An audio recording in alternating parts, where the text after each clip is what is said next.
In an ideal world, yeah, you'd wake up and you do mobility and you drink your water and you have your pre-workout and you do this and you do this and you do your warm-up and then you'd exercise. Sometimes you don't do all those things. But what's the most important thing? If you do the A activity, you'll actually build momentum. If you have 3 priorities that are conflicting, you're going to be inconsistent and then feel bad about it. So for example, if you prioritize your morning routine and prioritize family time in the morning, you're dead in the water right there. Next Level Nation, welcome back to another episode of Next Level University, where we help you level up your life, your love, your health, and your wealth. Today, for episode number 1866. Why are you smiling? Because you used the word wisdomatic again. I did, yes. It is a word. It's not a word. It will be one day. 1866 is the episode we're doing today. It's Freestyle Friday. Alan doesn't know where we're going to go. I'm looking up the word wisdomatic. Is wisdomatic? No, it's definitely not a word. But I didn't know hyperconscious was a word. Yes, either. Wisdomatic is a word that someone created. Kyla, and this is Googled, so Kyla blank claims to have created the word and started using it when she was 12 years old. Thank you, AI. This is really on Google? It's an Urban Dictionary thing. So what is a word for full of wisdom? Wisdomatic. A statement of opinion as a fact which lacks facts and substantiated evidence. The lack of evidence, none of that's real. I don't believe a single word of Urban Dictionary is nonsense, I think. It's not real. It's not real. Okay. I have an idea for today's episode. It's Freestyle Friday, which means we're freestyling on a Friday. I have a question for you, sir. That's why I'm Googling stuff. I have a question for you. You do love Googling stuff. First question, would you identify as somebody who is all or nothing?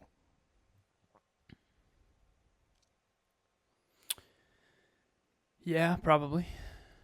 What advice would you give to somebody who is struggling with an all or nothing mentality because unfortunately more often than not they choose nothing? Whoa. I am so grateful you're asking this question. If we look back on our life, you and I, we both have many regrets, many poor choices. Okay. Yeah. And I think that everyone has regrets. Not everyone admits to them. And a lot of people say, well, if that didn't happen, I wouldn't have learned this. That's true. Just because you took a lot from a negative experience doesn't mean you didn't make a poor choice. Anyways, you regret a lot of the things that you didn't do. I regret most of the things I did do. And that makes sense because high self-belief and optimism creates a lot more doing. And I regret... So, you ever hear the advice of you need to learn how to say no more? I've heard you say it maybe a million times. I desperately needed to learn how to say no more. Yeah. A lot of people need to learn how to say yes more. You, early on, you said no to everything. And you needed... So, we've talked in the past episodes, Hyperconscious. For new listeners, that was our old brand. Change the way you think, change the way you act, change the way you live. Hyperconscious. And we talked about the movie Yes Man with Jim Carrey. Funny, Red Bull, funny movie. I used to think the majority of people say yes too much. When in reality, I now realize I said yes to way too many things. I played basketball and I snowboard. I was at every party. I was trying to be too much. But I now realize that was self-belief and optimism. So, you, I think, said no too much and didn't get enough exposure and experiences and that kind of thing. So, to answer your original question, to someone who's all or nothing, I was all and needed to learn how to say no. You did very little and needed to learn how to say yes. Is that fair? I would say so. And I don't know what percentage of humans struggle with what, because I think there's probably a lot of people that would identify as people pleasers that say yes even though they don't want to. I just never was that. I don't care. If I'm not interested, I'm not coming. I don't care. I'm stubborn. So if Kevin and I were both applying to a job, trying to find a job, I would apply to 100 jobs, and Kevin would apply to 3 and then assume no one wants him. Yes. Is that fair? Yep. Yeah, Okay. I would go on 50 interviews. I'd apply to 100 jobs. I'd go on 30 interviews or 50 interviews, and then I'd have to pick one. And I would probably focus on quantity more than quality. You would probably apply to 3 that you really wanted, and then when they said no, assume that no one wants you. Fair. And I'm being playful, but honestly, I think you're on the more normal side of that. I could be wrong. To someone who errs on the side of the nothing instead of the all or nothing thing, what would be my advice would be start small and more importantly, I think courage to say yes to things that are outside your comfort zone would be where you have to start. But what if it's not that? What if it's, I'm ready to start tracking habits, I'm ready to do this, but I'm all or nothing, and I just don't feel like all is... Because what I said to this person was, we just have to find a way to create a sustainable all. It doesn't have to be the all that you're imagining, but it has to be a sustainable all that feels like it's in the right direction, that feels like it's worth doing a list of things. It has to make sense to you, right? What if it's not outside of the comfort zone? It's more... I mean, I guess it is outside of the comfort zone, but... What's the context of this story, anonymously? Someone reached out? Somebody wants to be more consistent. Somebody wants to be more consistent with their habits. Okay, but what I think habits? Fitness habits, morning routine habits. But I think in their head, it's almost like the sustainability gets skipped. So it doesn't even start from a place of sustainability. It starts from a place of consistency. And then consistency burns down because it's too much, too fast. Then it becomes a negative. And then it goes from, I was doing it all for 5 days, and now I'm going to do none for the next 25 days of the month. And rinse and repeat. Yeah. I would say you need to... I think the biggest cheat code, for lack of better phrasing, is getting a streak going. But it has to be a streak you can sustain. And this is so freaking hard because mentoring for 10 years, coaching for almost 8, metrics and habits is what I've been doing for 10 years, almost 10 years. Myself and with others. And I think I have more people tracking metrics and habits than maybe, I don't want to say anyone. I'm sure there's other people. I know there's apps for habit tracking and stuff. But I would say me personally, I've co-designed systems of success, metrics, and habits more than anyone I personally know. And so I've done this so many times. I know what works and what doesn't work for which type of person. There's a couple types of people. There's people who want to get 100% of an easy system, easier system. For anyone listening who, you know who you are. I'm not saying your system's easy. I'm saying you like to get 100% of whatever you do. Okay? And then there's another person I just coached earlier today who never gets above 70% because she thinks the system's too easy the moment she starts winning at it. And I think some of that is her trying to keep her self-worth low. Some of that is she's super growth-oriented and really wants to. So for me, my system lately, I'm probably at, my average lately is probably 70% maybe. But my system's really freaking hard. So it depends on where she's at. Where do you think that person is? Is it a she? Yeah. Okay. Which one do you think that person would do better? 100% of an easy system or 70% of a really hard one? 100% of an easy system, I would say. So here's the problem. She's trying to get 100% on a hard system. I think any system's hard when you first start it. Agreed. That's it. So it's a humility issue, in my honest opinion. Yeah. So you need to have the humility to start super small. You know what? This we don't talk about that often, but a lot of us have an identity that's better than. We want to believe that we're better than 3 habits a day. Honestly, though, at the beginning, you're kind of not, and that can be really painful to realize that. That's one of the reasons habit tracking is so hard. Is a lot of people it bumps up against their view of self, and if their view of self is I can totally do a lot. And then they realize in the real world they actually can't. When they start actually tracking, it can be very devastating to your identity. It's very uncomfortable. But once that phoenix burns down and you rise anew from those metaphorical ashes, you really start to grow. And then all of a sudden, when you and I started, you tracked 5 habits. And that was hard to do. That took humility to come to me. It took humility to sit in front of a whiteboard and figure out what actually is necessary. And it took humility to start with 5 while I was doing whatever, 15 or 18 or whatever. Well, I think the other thing too was some of the things I was already doing. So it was like I was just giving myself credit. Exercise 30 minutes a day. I was already doing that pretty much every day. So I was just doing something and then giving myself credit for it, something that I wasn't doing before. I think the thing that makes it super hard is when people say, imagine yourself as the ideal version of yourself. You can't really do that and then choose the habits that ideal self would have, because ideal self is evolved through experience. Yep. And that's why, if somebody said, Kev, that's why I could not imagine at the beginning of this journey that I would be doing what I'm doing today. I couldn't imagine it. I didn't know what ideal Kev would have to do to become ideal Kev. How would I ever know? No way I can know.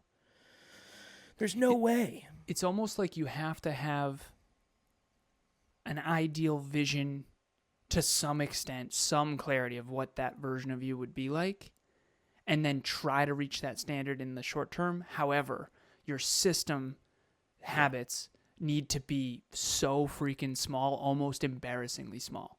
I actually really believe that I was on with a brand new client earlier, and I didn't want to overwhelm her because we kind of rebranded her entire business. She's on 4 different Instagrams, and I got her to do one. And she said, this is exactly what I needed, so I'm grateful. And if you're listening, you know who you are. But when it comes to the habits, you almost need to be embarrassed with how small you start. In group coaching, way back in group 1, we've done 16 groups. This is our 16th. We started with 12 habits, and a lot of people struggled and fell off. I think we only had 3 people by the end of it actually complete it. And now we start with 3. And the reason why is because everyone needs to, you can't, if you pick up a basketball, you're not going to suddenly start dribbling between your legs. You're going to learn how to dribble, and then you're going to, so like cars, plumbing, I joke, I don't know what the heck I'm doing. And it reminds me and humbles me of how small you have to start. Yeah. In everything. Well, if you think of it as maybe your ideal morning routine.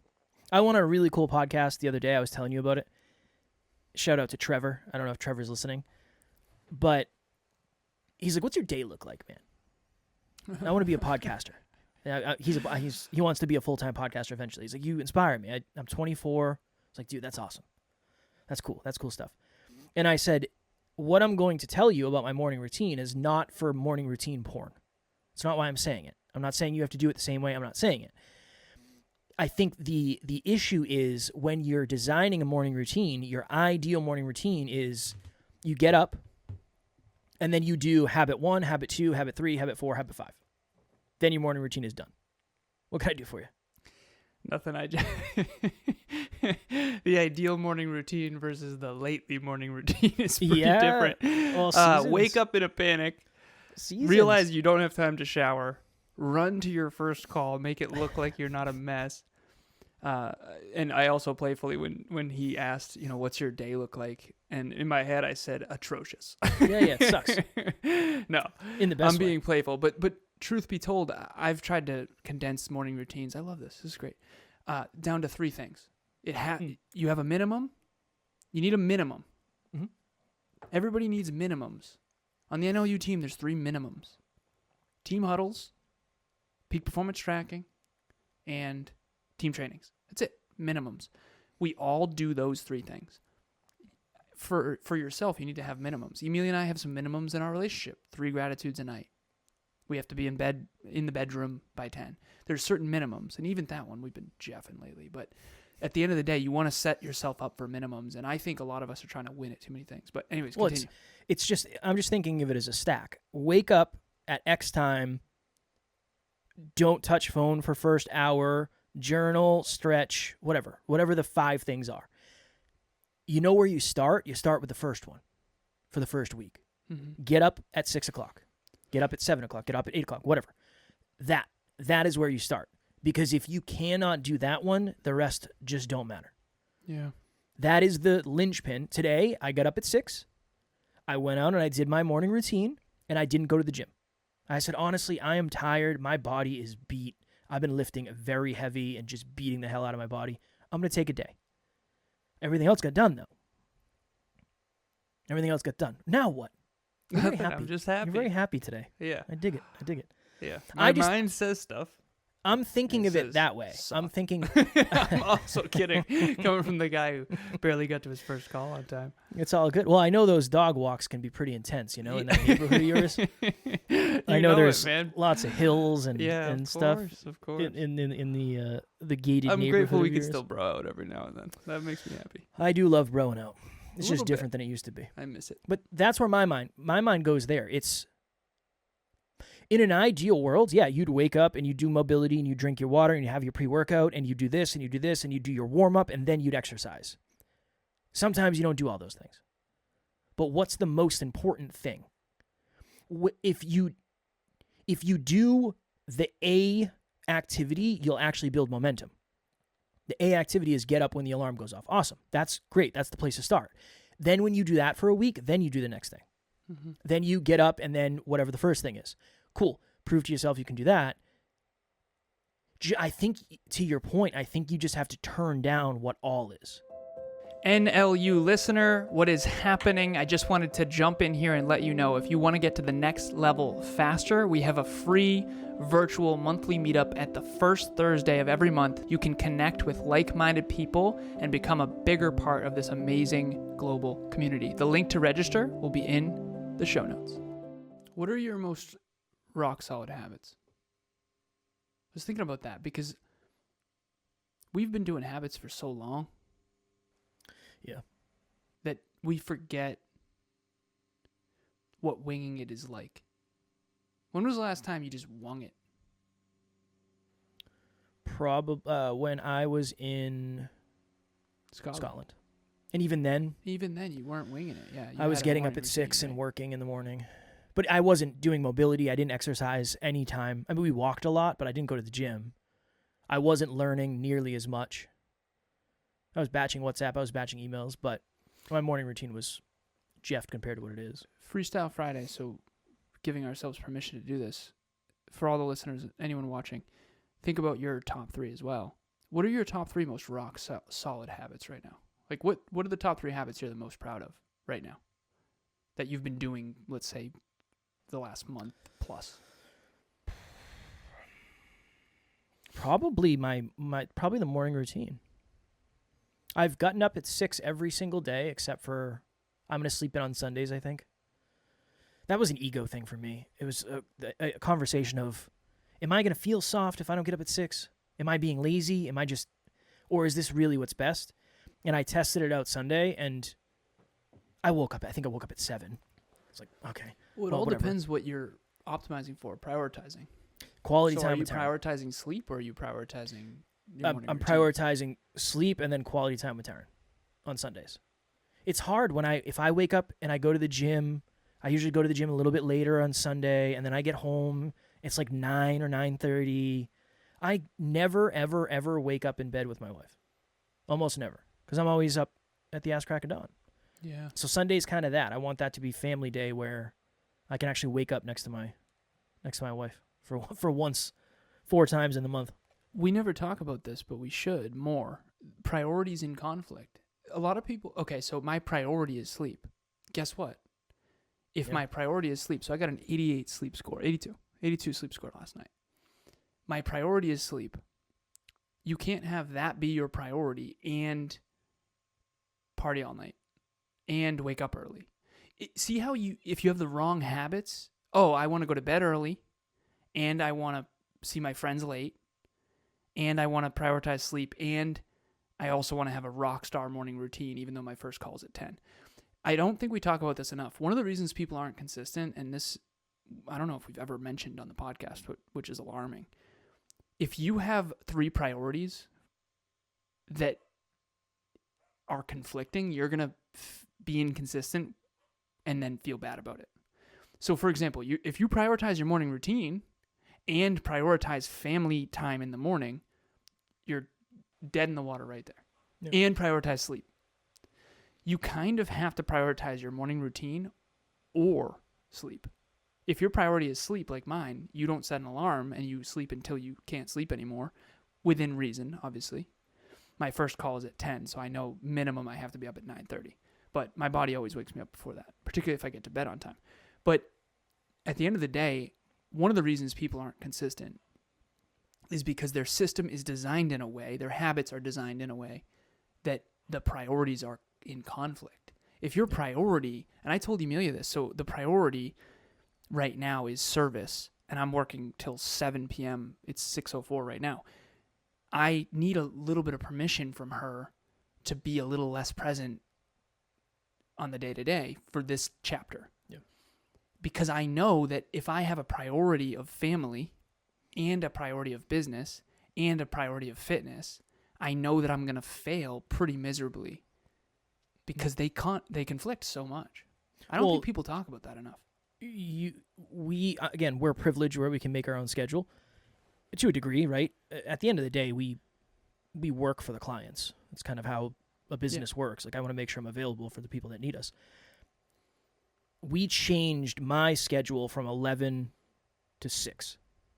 Again, when you and I record, it's whatever. And then group coaching usually goes over, the meetup usually goes over, and the team call usually goes over, but I'm not scheduled from 6 to 7 anymore. I promise it's positive and it's moved in a wonderful direction. I'm not complaining, I promise. One of the reasons was I used to get up at 5. And I would say to Alan, brother, we're finishing at 7:45. I still have to eat dinner and I have to be in bed sleeping by 9. Yeah. So it's either I eat, I go to bed on time, or I spend time with my wife. That's it. I got to pick one out of 3. That was terrible.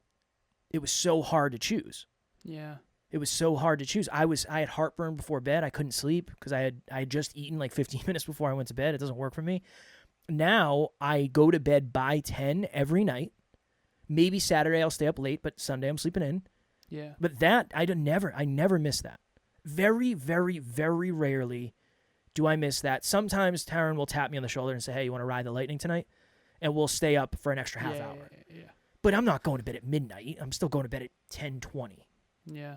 That's the cool thing about the goal of being 10 p.m. When we ride the lightning, we still end up 11:15, which is still better than it used to be when we didn't have the 10 o'clock goal. I think that's a really good point, though. I think it's how the goals are supposed to work together. Yeah, and if they don't and they're in conflict, you will always fail and then feel terrible about it. I even told you right before this, I said, brother, I feel so free because my calendar, I don't want to keep talking about us, but I also know we need to lead by example. My calendar's I've never felt more demand, and I'm grateful for that. Supply is way less than demand. There's more demand for me than there is supply, and I'm grateful for that. However, I told Kev, I need permission for it to be messy. I can't be perfect and overwhelmed and a great partner and a great pet dad and fit. And so to this person, going back to the original origin story of this episode, what I would say is you need to find the optimal amount of, like, start with 3 habits, and once you lock those in, then go to 4, then go to 5. But those 3 can't be in conflict. Right. They need to be, you can't have a goal to be in bed at 10 p.m. and have friends who love to party till midnight. Like, honestly, dude, I feel like the reason why our associations are so important, you and I are both in bed early. We're both up. We both work. We both have similar schedules. Dude, Emilia and I talk about this all the time. Because she's like, well, I want to go to bed earlier. And I sit there and say, sweetheart, that's a pipe dream. Us going to bed at different times, us not going to the gym together, you going to the gym in the morning, me going at night, there's no way that's going to work. Mm-hmm. People don't talk about this enough, but do you know how hard it is to exercise consistently when your schedule isn't aligned to that? It's very hard. Back when you used to work nights, how hard was it to coexist with other people?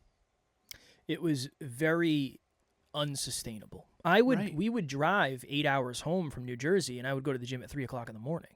It was not. There's no. I remember texting my family because we came home on a Wednesday. Thanksgiving was on a Thursday, and I was in the gym at 3:00 in the morning on Thanksgiving Day, and I was like, "Hey, I'm not going to be down until like noon." But I got probably 5 hours of sleep, and then I got up and drove an hour and a half down to see them. Not sustainable, not healthy. Schedule is so important. Some of the work I do with people, I have one client every week. We pull up his calendar and we optimize his schedule. If I remember, you and I used to be running amok, for lack of better phrasing, and we weren't as good with our calendars. Definitely. And I think I was always a little better than you, if I'm honest. But you and I, back in those early days, man, it was, someone just got back to me on Instagram. Let's drive and let's do a podcast episode with so and so. And that would never, dude, we never could have got to this level. Good times like though. That. Yeah, it was good times. Good times back then, but so what's your takeaway? What's your takeaway? I know you want to keep going, but I don't want to take the listeners on a 3-hour ride. Agreed. I mean, I do, but what are your priorities? Don't pick 10. 10 is too much. 5 is too much. Try to pick 3 for this chapter. What's the most important habit under each of those priorities? And how do I make sure they're not in conflict? Mine would be the best routine, whether it's a morning routine, a nighttime routine, a lunchtime routine, a fitness routine, starts with one habit. I think a routine is probably an accumulation of habits. I don't know what the definition is, but when I think routine, it's I do this, then this, then this, then this. It starts with one. So start on the very first pillar. And until you're there, I probably wouldn't add much more unless you know you can handle it. It's my morning routine isn't as hard for me because I like going to the gym. And not every day. But I think I just have less resistance. I like waking up early. I genuinely do. I don't want to sleep in during the week. I don't. I want to get up and I want to get after it. And I also know that I don't want to work super late. I'd rather get up at 6 and work from 6 to 7 than work from 9 to 9. I'd rather do the first one. That works better for me. That's the way I'm wired. So that is less resistance for me right off the bat than maybe somebody else.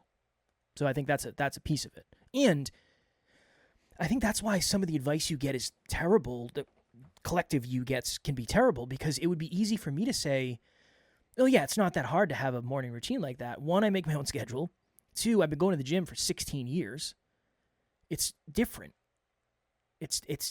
There's less resistance for me because I've done it for so long. Just like if you do, I know I always shit on cold plunges. I'm joking, obviously. But if you've done cold plunges, you have less resistance to cold water because you've done it. At least you know. It's like, yeah, I've done it 15 times. I know it's going to suck, but I'm used to it. There's just not the same amount of resistance. So that's my takeaway. Yeah, and then underneath all that, there's still some level of, you're going to have to grit it out. Yes. Once you have it designed, you're going to have to grit it out. Or you're going to have to be okay with not getting results and or not feeling good about yourself. And I really want to make that land. That'll be the last thing I say is you're not going to feel good about yourself running amok. We romanticize carefree wandering. I'm telling you, I coach a lot of people. There are people that are very wealthy that I coach that do very well, and they are not happy without routine. Human beings need some structures. Too much structure is not good, but too little is also not good. I'm just going to do what I want tomorrow. What are your thoughts? You do you, man. See me at the driving range at 11 a.m. I'll send you a video. Sad dude. Dude, it's so hit a bucket of balls, man. Yeah, you know it, man. You would have to give up being this business owner. Ultimately, it's like, because we just can't sustain. You can't grow and scale a global business. One day on the golf course. One day I'll be doing calls. I'll be doing coaching calls from the driving range. That is. You ever thought about social media for your podcast? What are your thoughts on that? Hold on. Let's drive this thing. So, all right. I used to do coaching sessions on the way home from the studio when we had an in-person studio. I know that.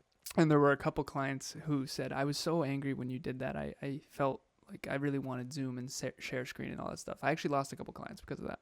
You thought you were hot shit.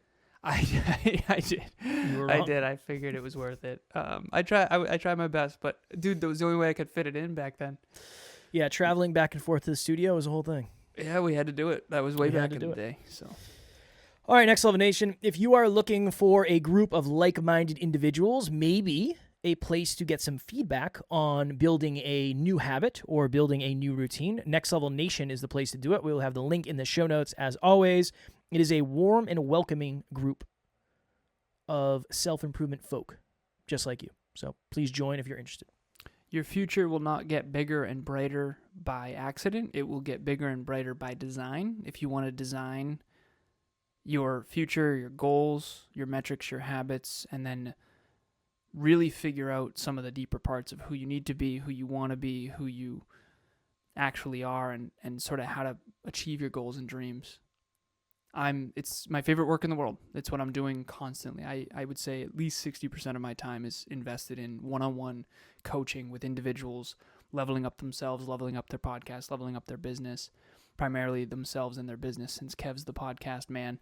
But ultimately, I have a lot of podcasters I coach too. I was on with a podcaster earlier. So ultimately, if you want to dial in your system and design a system that works for you, specifically catered to you, I always say, anyone can teach you how to lose weight or how to achieve a goal. Very few people can get you to actually do it and sustain it and scale it long term. I'm definitely becoming more aware that I'm someone who's really good at that. So I really hope to reach out. My link will be in the show notes.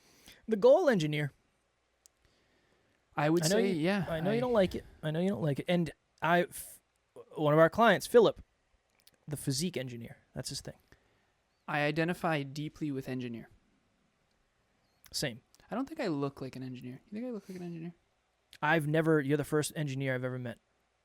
That's true. Oh. Yeah, true and scary maybe, but it's true. I didn't know what engineering was before. I told you that. I thought you build bridges and stuff. Some engineers do. You've never met any other engineers? Where would I meet engineers? Go on and tell me. In my past life. I don't know. I know so many engineers. I think that's hard for me. Did you know any bodybuilders before you became a bodybuilder, son? Yeah. Of course. Me. I played basketball, so a lot of bodybuilders were on the court. Well, there's something that you didn't know that you do know now because you did it. I never really thought from that frame. But yeah, I do identify as engineer. So goal engineer. I don't resonate necessarily with that, but if that's what you think I am, my friend, I will help you reverse engineer your goals. I would say that's what you are. Yeah, if I was going to introduce you to someone, I'd say he's the goal engineer.